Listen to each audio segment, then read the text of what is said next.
The fairy tale begins, Princess Leonor and Prince Christian officially engaged. The world expected another royal appearance. Another formal photo. Another polite smile. But no one saw this coming. The announcement that stopped hearts across Europe.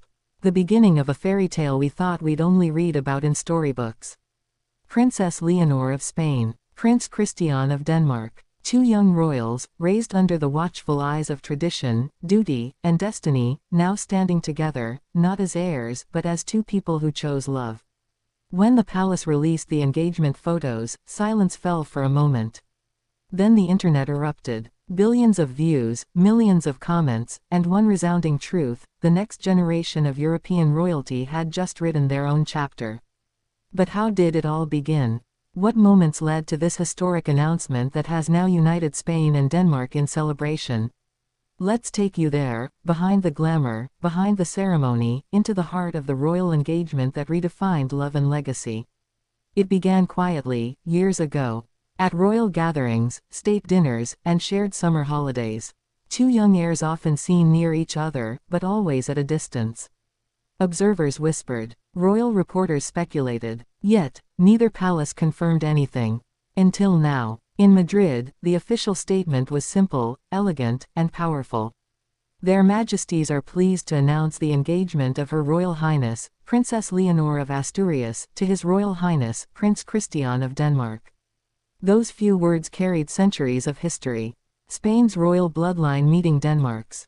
A union between two of Europe's oldest monarchies. But more than that, a love story that bloomed in private, protected from the cameras, nurtured by friendship, trust, and quiet devotion. Sources close to both families revealed that the proposal was deeply personal. Prince Christian, known for his calm, thoughtful nature, planned it meticulously. Away from the public eye, under the Spanish evening sky, where the scent of jasmine filled the air, he knelt, not as a prince, but as a man in love. Leonor's answer came not in words, but in tears, a nod, a smile, and a quiet yes. The moment was later described as simple yet eternal. No flashing lights, no grand stage, just two hearts, ready to step into history together. And when the engagement ring was revealed, a delicate sapphire surrounded by diamonds, reminiscent of Queen Letitia's own, it symbolized continuity and timelessness. A royal love that honored the past while embracing the future. But not everyone was ready for it. Behind the palace walls, discussions were intense. Advisors questioned timing. Press teams prepared for global coverage. Monarchists worried about protocol, while young fans saw it as a fairy tale reborn. In Denmark, Queen Mary was reportedly emotional. Having watched her son grow from a boy into a man shaped by kindness, responsibility, and humility, she knew this moment was inevitable. King Frederick was proud, yet contemplative, understanding that this union would forever link their kingdom to Spain's. Meanwhile, in Spain, King Felipe and Queen Letizia stood as both rulers and parents.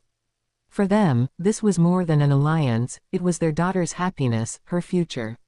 Leonor, who has carried the weight of her title with grace since childhood, was finally stepping into her own story. The world's reaction was immediate and overwhelming. Within minutes, the announcement dominated headlines across continents. A royal union of the century. The Spanish rose and the Danish star. The future of Europe's monarchies begins. Social media flooded with admiration.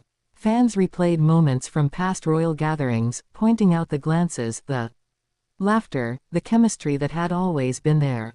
In old photos, state dinners, royal tours, even family events, the connection was undeniable. And yet, amid all the noise, Leonor and Christian remained silent. Their only public words came in a short interview released days later. Leonor smiled softly, saying, "We grew up understanding duty, but also learning the meaning of choice. This is our choice." Christian added, "Love doesn't need a throne to exist.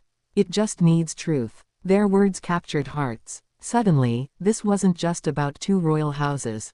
It was about love, real, human love, within the world's most traditional families. The engagement ceremony, though private, was attended by close family and friends. The setting: a serene palace garden filled with white roses, a favorite of both queens. The air was filled with emotion, laughter, and quiet tears. No press. No intrusion. only sincerity. Queen Letizia was seen embracing Queen Mary, both mothers knowing the significance of that moment, two women who had once married into royalty now watching their children do the same. From that day forward, Europe began preparing for what many now call the union of the future. Plans for the royal wedding are underway, and speculation swirls about every detail, from the designer of Leonor's gown to the city that will host the ceremony. Will it be Madrid, steeped in Spanish heritage, or Copenhagen, where modern monarchy thrives? But beyond the logistics lies something deeper, a message of unity in a changing world. For young people, this engagement isn't just another royal event, it's a symbol that even in a life built on protocol and tradition, love can find its way. Leonor and Christian's story is more than royal. It's universal. Two people, raised in different palaces, under different flags, finding common ground in the simplest truth, that love transcends crowns, borders, and expectations. In a time where the world often feels divided, their engagement brings hope, warmth, and renewal. A reminder that even within marble halls and golden thrones, the heart beats the same. As the world waits for the royal wedding, one thing is certain: this isn't just the beginning of a marriage. It's the continuation of a story that will be told for generations. The story of a young princess and a prince who dared to follow their hearts. And perhaps, in the years to come, when their children stand where they once stood, they will tell them this story, how love began not on a balcony, but in a quiet moment of honesty between two souls destined to find each other. The fairy tale has begun, and this time, it's real.